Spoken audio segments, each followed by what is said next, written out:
Hello everyone, welcome back to our channel Billion Education where we aim to reach and teach billion population. So guys, हम लोग कर रहे थे application of biotechnology का, तो उसके अंदर एक बार आप लोग को उसका फ्लो चार्ट बताना बहुत जरूरी है, अदरवाइज एग्जाम में आपको आंसर राइटिंग में दिक्कत होगी। तो एप्लीकेशन ऑफ बायोटेक्नोलॉजी, इसमें क्या करते हैं हम लोग पहले जो देखे थे वो पार्ट था क्रॉप बायोटेक्नोलॉजी थी। ठीक है, इसके अंदर हमने क्या देखा था, तीन पार्ट में थे। ए थी हाइब्रिड सीड, जिसके अंदर नेचुरली हम लोग सिर्फ समझे यूरोप का टमाटर अच्छा है तो उसके टमाटर का सीड लाके यहाँ पे क्रॉस कराते थे हमारे टमाटरों से, वो नॉर्मल चीज थी। दूसरी चीज इसके अंदर थी जेनेटिकली मॉडिफाइड क्रॉप, इसके अंदर पहला था बीटी कॉटन,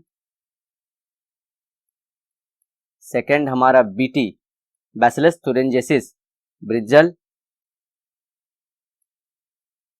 बी हो गया, सी था फिर हमारा गोल्डन राइस,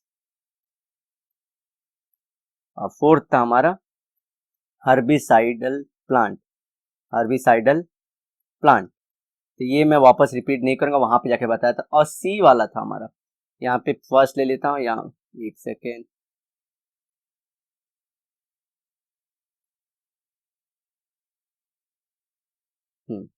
जस्ट इसे फर्स्ट ले लेता हूँ, इसे सेकेंड, और थर्ड हमारा होगा बायो फर्टिलाइजर था। ये जी मैंने लास्ट डे पे अपने स्टूडेंट्स को दिया था ग्राफ, उनके एग्जाम में बहुत हेल्पफुल हुआ था, इसलिए आप लोग को ये मैंने देने की पूरी कोशिश की है। सेकेंड है हमारा एनिमल हस्बेंड्री, और थर्ड है ह्यूमन हेल्थ। यहां से देखें रोमन में लिखता हूँ 1, आपके बुक में इंग्लिश की बुकों में नंबरिंग गलत दी दी है जिससे लोगों को कंफ्यूजन था बच्चों को। ह्यूमन हेल्थ में फर्स्ट पार्ट है वैक्सीनेशन, जिसमें एडिबल वैक्सीन भी आती है जैसे पोटैटो।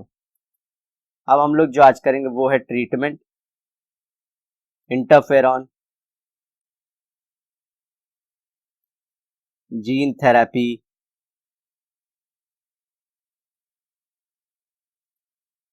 क्लोनिंग। इवन ये आपके गाइड में नहीं दिया गया गाइस, इसे फिर एक बार करिए, और रिप्रोडक्टिव क्लोनिंग।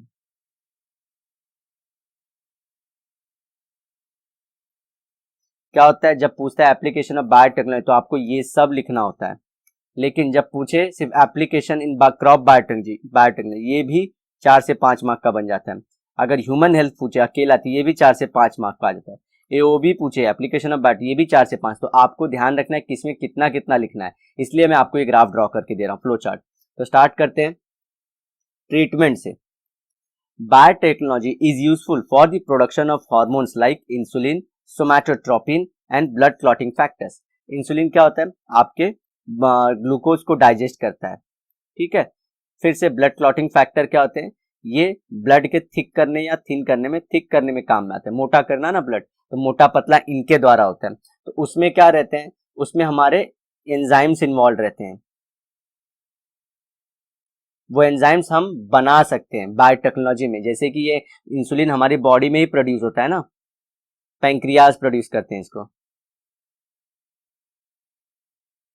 और सोमैटोट्रोपिन क्या होते हैं, जैसे ये हमारे ग्रोथ हार्मोन बॉडी के।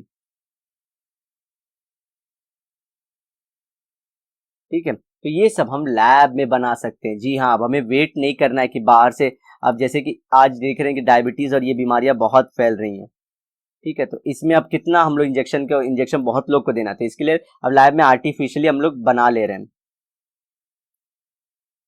चलिए आगे बढ़ते हैं। इंटरफेरॉन क्या होता है, this is a group of small size protein molecules. देखिए ये क्या है, प्रोटीन मॉलिक्यूल्स हैं, used in the treatment of viral disease.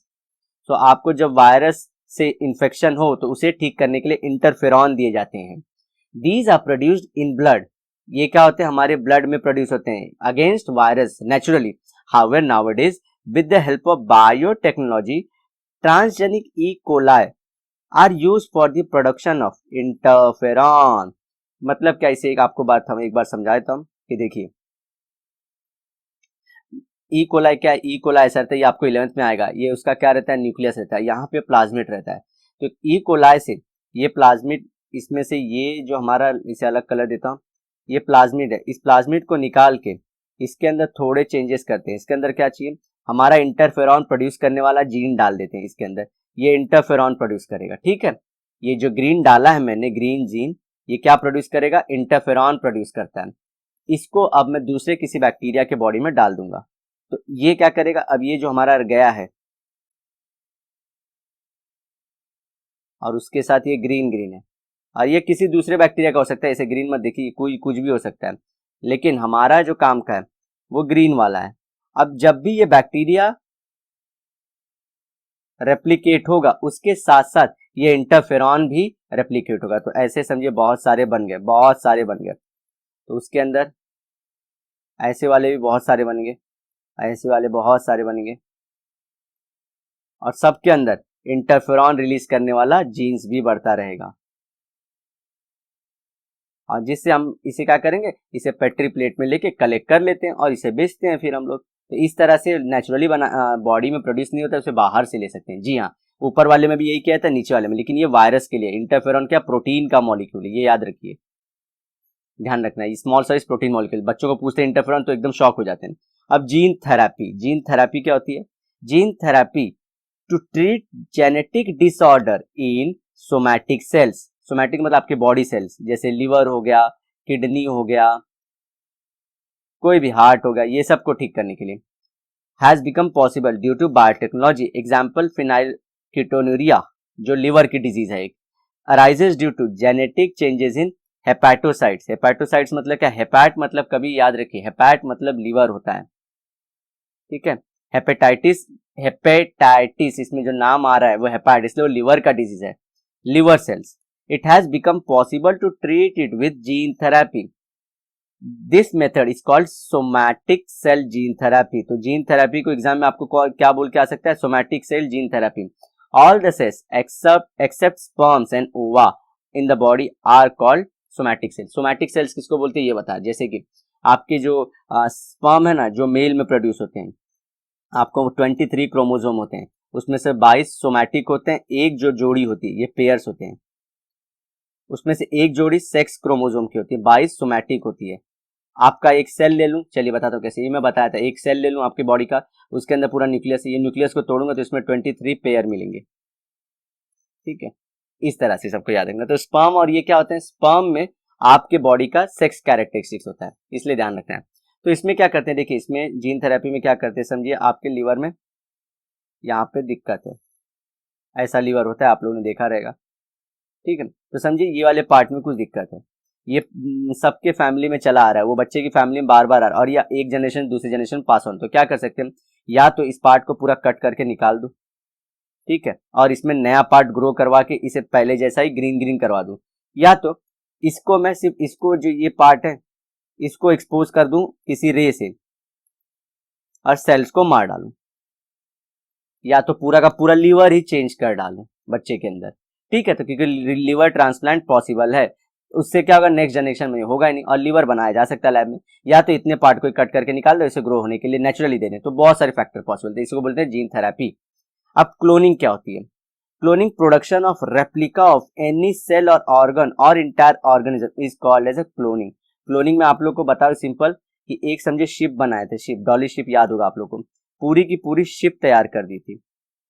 जी हाँ, अब कोई बोलेगा ह्यूमन से ह्यूमन अलाउड क्यों नहीं है, फिर ह्यूमन मतलब एक सेल आपकी, ये इसमें क्या किए थे, शिप का सिर्फ सेल ले लिए थे, वो सेल से पूरा का पूरा लैब में जी हाँ, जैसे कि जनरली क्या होता है, मेल शिप मिलता है फीमेल शिप से, मीटिंग होती है इनकी, तो फिर इनके बाद ये जो अपने पेट में बच्चे रखे रहते हैं, उसके बाद बेबी का बर्थ होता है। तो ये नेचुरल प्रोसेस, इसमें क्या किया, सिर्फ एक सेल निकाले, ठीक है, उसको लैब में पेट्री डिश में उसको अंडर सर्कमस्टेंसेस ग्रो किए, और उसके बाद पाए कि क्या, पूरा का पूरा बेबी प्रोड्यूस हो गया। ठीक है, पूरा का पूरा बेबी लैब में प्रोड्यूस किया, शिप का बेबी। ह्यूमन में नहीं हुआ अभी तक, क्योंकि वर्ल्ड वाले अलाउ नहीं करते, क्योंकि कभी कभी ना ये जो टेस्ट है वो बेकार हो जाते हैं, मतलब प्रोडक्ट जैसा ह्यूमन जैसा नहीं दिखेगा, बहुत खराब दिखने वाला होगा, तो ये ह्यूमन प्रोडक्ट सह नहीं पाएंगे, और क्या मालूम कौन कौन से डिजीज अर्थ पे लेके आ जाएंगे और क्या हो जाएगा, इसलिए ह्यूमंस पे ये अभी तक किया नहीं गया। जी साइलेंटली किए होंगे पता नहीं, लेकिन पूरे वर्ल्ड में डेटा है कि अभी तक ये किया नहीं है। हम लोग सिर्फ क्या बनाते हैं, ऑर्गन बनवा लेते हैं पूरा, हम लोग ऑर्गन बना लेते हैं, जैसे लीवर बना लेंगे, कोई छोटा पार्ट बन, लेकिन पूरा का पूरा ह्यूमन नहीं बना रहे हैं। चलिए अब reproductive cloning. A clone can be produced by fusion of nucleus of somatic cells with enucleated ovum of anybody.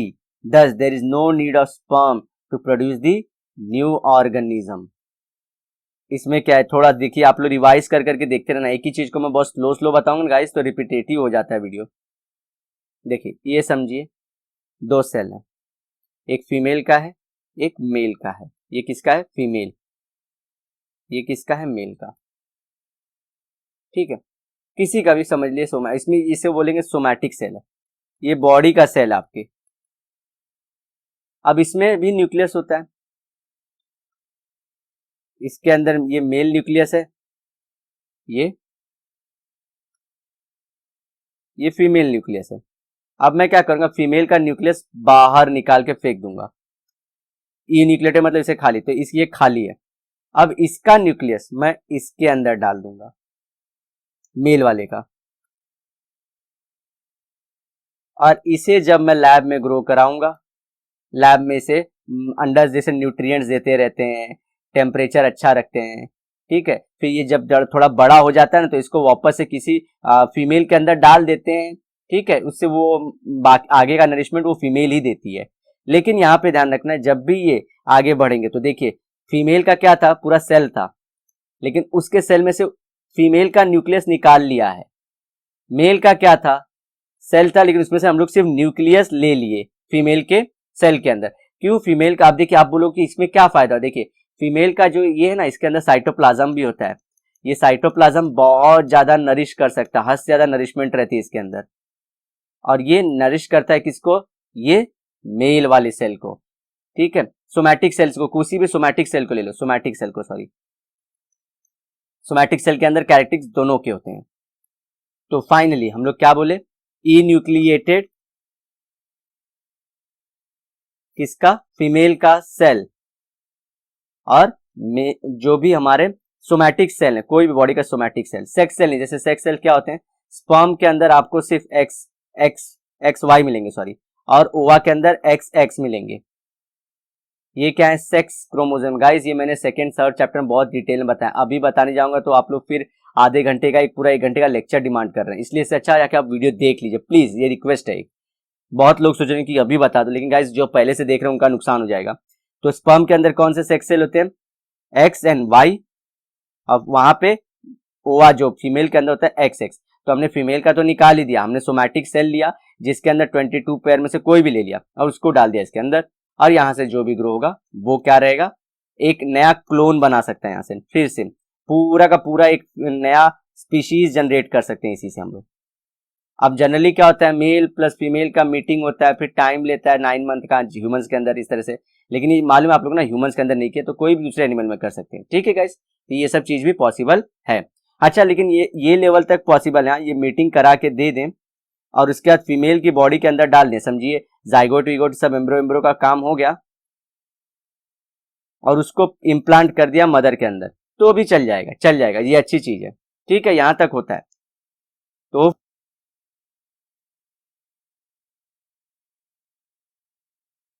बीच में हॉल्ट हो गया था, अदरवाइज मैंने बताया कि ये कैसे पॉसिबल है, पूरा का पूरा जो ये हम लोग बोल रहे थे, ठीक है। तो हम एंड करते हैं लेक्चर को गाइस, होपफुली आपको सब समझ में आया होगा। मिलते हैं नेक्स्ट लेक्चर में, till then bye bye, have a great and nice day ahead.